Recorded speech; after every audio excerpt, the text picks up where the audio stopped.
Pernah kepikiran nggak sih gimana caranya perusahaan-perusahaan raksasa, kayak bank atau platform media sosial favorit kita, bisa jagain data kita supaya aman dari hacker? Nah, hari ini kita bakal bedah tuntas rahasia di balik benteng digital mereka. Kita akan lihat gimana strategi pertahanan mereka di dunia cyber yang, jujur aja, penuh banget sama ancaman. Oke, buat mulai, coba deh kita mundur sedikit ke masa lalu. Bayangin Anda itu seorang raja atau ratu yang baru aja bangun kastil super mega di atas bukit. Tiba-tiba, dapat kabar nih pasukan musuh udah deket. Pertanyaannya, simpel aja. Gimana coba caranya Anda ngelindungin kastil itu? Ya jelas dong, Anda nggak bakal diam aja. Anda pasti bakal bangun pertahanan yang berlapis-lapis. Pertama, tembok batu yang tinggi dan kokoh. Ini garda terdepan. Kedua, Anda taruh penjaga yang super waspada di menara-menara pengawas. Dan yang paling penting nih, Anda kirim mata-mata buat cari tahu taktik musuh. Ingat ya, 3 pilar, tembok, penjaga, dan intelijen. Nah, percaya atau enggak, ngelindungin jaringan komputer di zaman modern itu prinsipnya sama persis. Tembok kastil, penjaga yang waspada, dan intelijen soal musuh, semuanya itu punya padanan digital yang jauh lebih canggih. Yuk kita bedah satu-satu. Oke, kita mulai dari yang paling luar dulu ya, pondasi dari setiap pertahanan digital. Tembok kastil kita. Di dunia cyber, ini namanya firewall. Perannya itu simple tapi krusial banget. Dia itu kayak satpam di gerbang utama yang nentuin siapa yang boleh masuk dan siapa yang harus diusir. Jadi, bayangin aja semua informasi yang lewat di internet, mau itu email, video, atau chat, itu adalah paket data. Nah, firewall ini tugasnya kayak penjaga gerbang yang ngecekin tiap paket yang datang. Dia lihat surat izinnya, terus mutusin, oke, kamu boleh masuk, atau waduh, maaf kamu ditolak. Kelihatannya sederhana, tapi ini efektif banget. Dan sama kayak tembok kastil yang tadinya dari kayu jadi batu super tebal, firewall juga udah berevolusi jadi jauh lebih pintar. Dulu, firewall itu ibaratnya cuma tembok biasa yang ngecek alamat IP, kayak cuma lihat orang ini datang dari negara mana. Tapi firewall modern, wow, udah bisa lihat aplikasi apa yang lagi dipakai. Dia bisa bedain mana panggilan video buat kerja yang aman, mana game online yang nggak diizinin. Jadi, kontrolnya jauh lebih presisi. Tapi kan tembok doang nggak cukup ya kan? Kita juga butuh mata dan telinga yang awas. Penjaga yang aktif patroli buat nyari tanda-tanda penyusup. Nah, di dunia siber, inilah yang kita sebut sistem pencegahan ancaman aktif. Gampangnya, ya para penjaga digital kita. Yang menarik, penjaga digital ini ada dua jenis. Pertama, ada IDS atau Sistem Deteksi Intrusi. Anggap aja dia ini pengintai di menara. Dia lihat ada yang aneh dari jauh, terus teriak, "Woi, ada penyusup mendekat." Tapi dia cuma bisa ngasih tahu, nggak bisa ngapa-ngapain. Nah, yang kedua, ini beda. Namanya IPS atau Sistem Pencegahan Intrusi. Dia ini penjaga gerbang sejati. Dia nggak cuma lihat penyusup, tapi langsung turunin gerbang besi dan ngeblokir saat itu juga. Keren kan? Tapi gimana kalau musuh datang bawa senjata rahasia yang sama sekali baru, trik yang belum pernah ada yang lihat sebelumnya? Nah, ini dia mimpi buruknya para ahli keamanan cyber. Serangan Zero Day. Ini serangan yang manfaatin celah keamanan yang baru banget ditemuin, saking barunya, developernya aja belum sempat bikin tambalannya. Dan ini nih bagian yang paling bikin merinding. Seringnya penyerang yang pakai taktik canggih kayak gini tuh udah ada di dalam sistem, di dalam benteng. Bukan cuma sehari 2 hari, tapi bisa berhari-hari, berminggu-minggu, bahkan berbulan-bulan. Sebelum ada yang nyadar, mereka gerak diam-diam kayak hantu di dalam mesin. Ini bukti kalau ngandelin penjaga di tembok doang itu nggak akan pernah cukup. Nah, ini jadi pertanyaan penting selanjutnya. Gimana caranya kita nangkap musuh yang udah kadung masuk dan sekarang lagi nyamar di antara kerumunan di dalam kastil kita?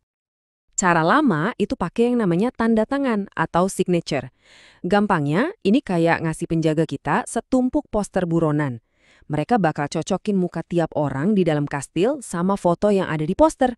Kalau ada yang cocok, baru deh alarm bunyi. Tapi masalahnya kelihatan kan, gimana kalau penyerangnya ini orang baru yang fotonya belum ada di daftar buronan? Atau gimana kalau penjahat lama pakai samaran yang pintar banget? Ya poster buronan tadi jadi nggak ada gunanya sama sekali. Disinilah pendekatan modern yang super cerdas masuk. Namanya keamanan berbasis perilaku. Daripada nyari muka penjahat yang udah dikenal, pendekatan ini tuh kerjanya kayak detektif handal. Dia ngabisin waktu buat belajar perilaku normal di dalam kastil. Dia tahu banget kalau koki ya harusnya di dapur, bendahara ya di ruang harta. Jadi pas tiba-tiba dia lihat ada koki lagi coba-coba buka berangkas harta karun jam 3 pagi, sistem langsung tahu, wah ini ada yang nggak beres. Nggak perlu lihat mukanya sama sekali. Gimana caranya? Nah, ada teknologi keren namanya NetFlow yang bisa bikin ini jadi mungkin.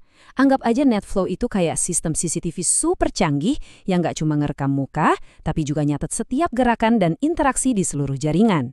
Dari data itu, dia bangun gambaran super detail tentang apa itu normal. Jadi penyusup nggak bisa lagi sembunyi, karena setiap gerak-gerik aneh mereka bakal langsung kelihatan. Ada pepatah bijak bilang, kenali musuhmu, kenali dirimu, maka kamu akan menang. Prinsip ini tuh jadi intinya keamanan siber modern. Buat ngalahin penyerang, kita harus bisa mikir kayak mereka. Para profesional keamanan punya kerangka kerja yang namanya keren banget, Cyber Kill Chain atau rantai pembunuh siber. Ini dipakai buat membedah anatomi sebuah serangan. Seperti yang kita lihat, serangan siber itu bukan kejadian sekali tembak loh. Ini tuh proses yang metodis, ada langkah-langkahnya. Pertama, pengintaian, mereka ngintip targetnya. Terus persenjataan, mereka bikin senjata, misalnya email phishing yang meyakinkan. Lanjut, pengiriman, senjatanya dikirim. Eksploitasi, korban ngeklik emailnya dan jebakannya aktif. Instalasi, malware ditanam di sistem.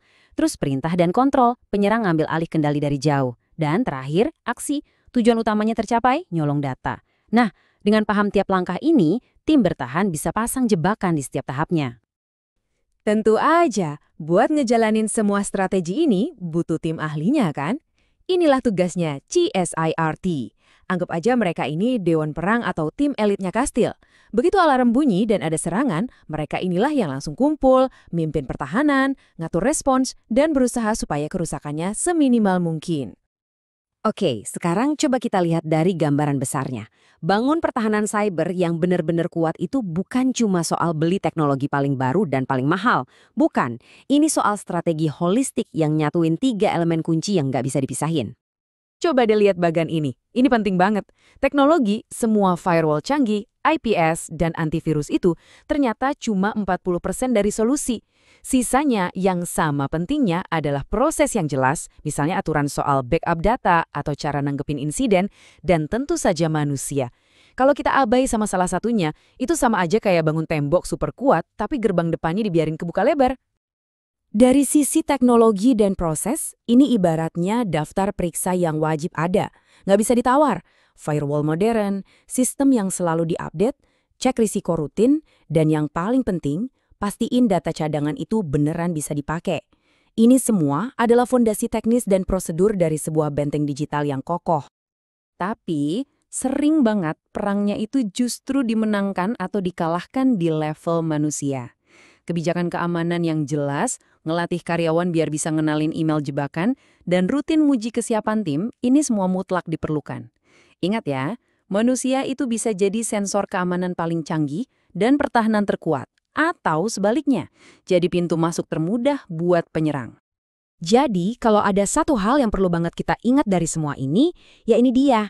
Nggak ada yang namanya peluru perak atau solusi ajaib di keamanan cyber. Pertahanan terbaik itu, ya pertahanan berlapis. Sebuah pendekatan di mana teknologi, proses, dan manusia kerja bareng saling dukung buat nyiptain pertahanan yang dalam dan tangguh.